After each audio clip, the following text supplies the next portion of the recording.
They left me to die on Juno.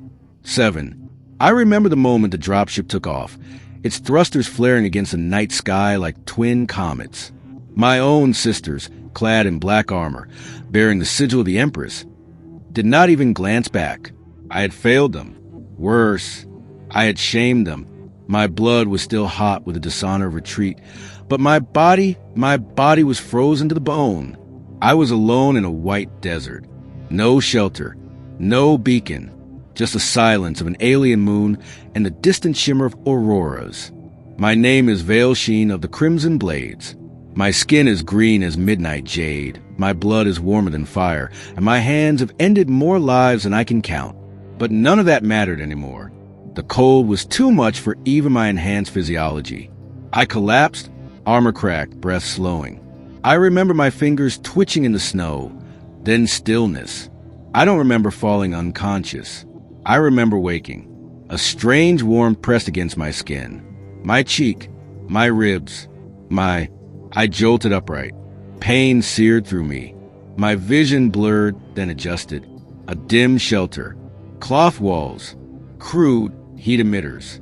Snow dripping from a makeshift roof. And him. A male. Human. He sat cross-legged on the floor beside me, dressed in a bulky insulated suit, his helmet off. I saw his face. Pale. Scarred. Handsome. And so impossibly calm. "You're awake," he said. His voice was low and warm, like something I hadn't heard in years. I should have killed him. That's what I'd been trained to do. Humans were pests to the Empire. Insects. Breakable. But I couldn't move. And he didn't flinch. Instead, he handed me a cup. Thick. Steaming fragrant. "What is this?" I rasped. "Soup," he said. "You won't like it, but it'll keep you alive." I took it. My fingers trembled. He noticed, but said nothing. His name was Micah Voss, a medic, civilian, left behind during a skirmish months ago. He'd made a home out of wreckage and instinct. "You should have left me," I told him on the second night. He glanced over. "I don't leave people in the snow. I'm not people. You're bleeding, freezing, and pissed off. That sounds pretty human to me." I almost laughed. Almost. I began to heal, slowly. My regenerative matrix was damaged, but he treated my wounds like an artist. Precise, gentle, patient. The kind of patience I'd only seen from temple healers in my youth. But he wasn't a healer. He was a man. A kind one. Every night, I watched him cook strange food, patch the roof, stitch torn gear. Once, I caught him reading a tattered book by flashlight. He didn't notice me watching. The days blurred. I hated how his eyes lingered on mine when he spoke. I hated how my pulse shifted when he leaned close. I hated how I didn't want him to stop. On the 19th day, I woke in pain. My back had seized. My breath was shallow. I tried to stand, failed. He rushed over. "Lie down, don't move." I said no. I hissed, but my voice cracked. He didn't listen.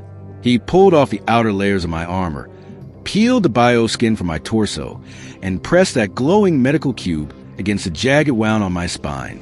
The relief was immediate. I gasped. My hand shot out, grabbing his wrist, not in pain, in shock. In something else. His skin was warm. He looked at me. His eyes weren't afraid. I let go. "Why are you helping me?" I whispered. His voice was steady.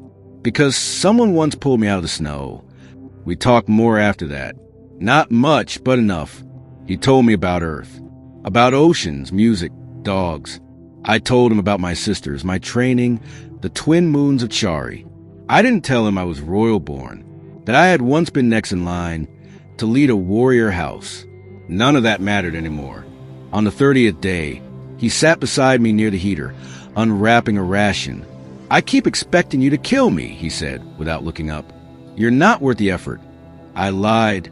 He smiled. "You almost mean that." That was the night we almost kissed.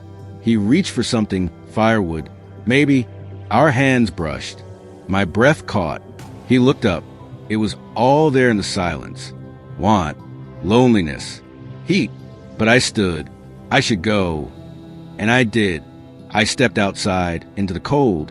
2 weeks later, the sky lit up with fire. A ship broke through the clouds, small, sleek, black. Crimson sigils blaze on its hull. My people, I didn't move. I stood on the ridge, watching the descent trail burn orange across the horizon. Micah stepped beside me. "Your ride." I nodded. "They'll come for me. They'll scan for biometrics." He was quiet for a long time. Then he said, "Will you tell them about me?" I didn't answer. They found me before dawn. A retrieval team. 3 elite guards. I knew them all. They bowed low, called me Lady Veilshear, offered me warmth. A ship, honor restored. I turned once to the shack below. Micah was outside, loading fuel into a burner, pretending not to watch. "Is he a threat?" one of the guards asked. I looked at her. I looked at him, and I said, "No," but I couldn't walk away. I told him I needed a moment. I approached him. He didn't look up. "So this is goodbye," he said. "No." I whispered, "This is the beginning." He finally turned. "What do you mean?" "I mean they'll expect me to return. But I have conditions." He raised a brow. "You're making demands of your empire now?" I stepped closer. "No, I'm choosing what I want." And I kissed him. The cold disappeared. I didn't go back right away. We hid, moved, built something ours. Eventually, I would return to speak, to challenge, to lead, with him at my side. But for now, we live beneath stars that shimmer with green fire. I, the alien warrior left to die. He, the human who stayed. And in the silence of the snow, we found something neither of us had ever been given. A reason to keep breathing. A reason to stay alive. A reason to love.